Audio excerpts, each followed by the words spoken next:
President Biden had another awkward moment at the White House yesterday. Oh, boy. This time with his DHS Secretary Alejandro Mayorkas' name. Watch. My name's Joe Biden. I'm Jill Biden's husband.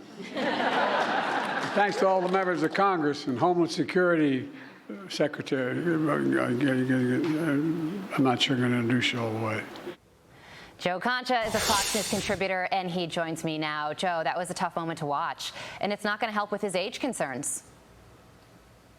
Yeah, Carly, Jimmy Carter looks more with it at this point than Joe Biden. And again, this isn't a one-off. This is a daily occurrence now at this point. And it's impossible to ignore the fact that this president is now deteriorating before our eyes in accelerated fashion over the last couple of weeks and months. We all have relatives, unfortunately, that have gone through something like this, and it doesn't reverse itself. It only gets worse, and it only gets faster as far as that deterioration is concerned. But yet we're told by the media that Biden's brain freezes are fake. You know, it's just misinformation. These videos that you're seeing, they're deep fakes. It's edited. They're not edited. We're literally watching this in real time. We're watching a president that freezes up like he's been injected with formaldehyde. And you know, we were told this by a same media that said that Hunter Biden's laptop was fake, or the border was closed. The vaccine prevents COVID transmission from one person to another.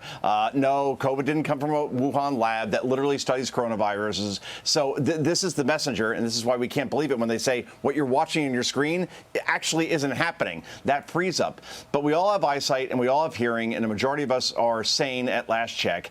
We all see a president in real time that is acting like this, and it's disturbing to think that he could be commander-in-chief for another 4 years, given his age, more importantly, given his mental acuity that clearly isn't up for the job at this point. This will be a number one issue when we go to the polls. 82 at the start of a second term, 86 at the end of it. And you mentioned the media questioning the authenticity of some of the videos of President Biden being confused. Here's an example of that. It's a serious question in light of the president's halting gait at times, but also in the recent wake of right-wing media selectively editing video to claim Mr. Biden wandered off. The far right used selectively edited video to claim that Biden was wandering off like some dementia patient. Now, we know the Post is basically disgusting. A tabloid, but it's not on the cover of the Times or the Washington Post. But I wanted to pick it up in there and start telling people, this is fake, this is fake. Are people going to buy that, Joe?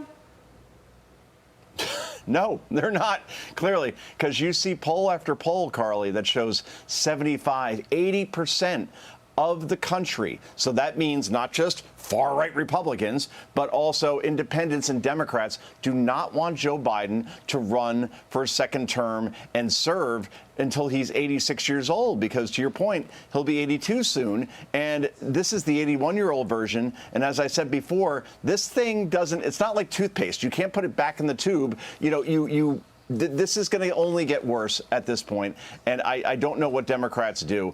The debate on June 27th in Atlanta is everything for this man. If he does not perform well, and we're talking about a very low bar here, but without a teleprompter and without scripted remarks, he needs to show that he can still do this job and make an argument and defend his record. It's hard to see how that's going to happen at this point, but we'll see. Yeah, there is an interesting Washington Post op-ed saying that to solve the concerns over Joe Biden's age, he should replace Kamala Harris with Hillary Clinton as vice president. I don't know if Hillary Clinton to the rescue is the solution, but that's the opinion of one Washington Post op-ed writer. Joe, thank you so much for joining us. Have a great day. I'm Steve Ducey. I'm Brian Kilmeade. And I'm Ainsley Earhart. And click here to subscribe to the Fox News YouTube page to catch our hottest interviews and most compelling analysis.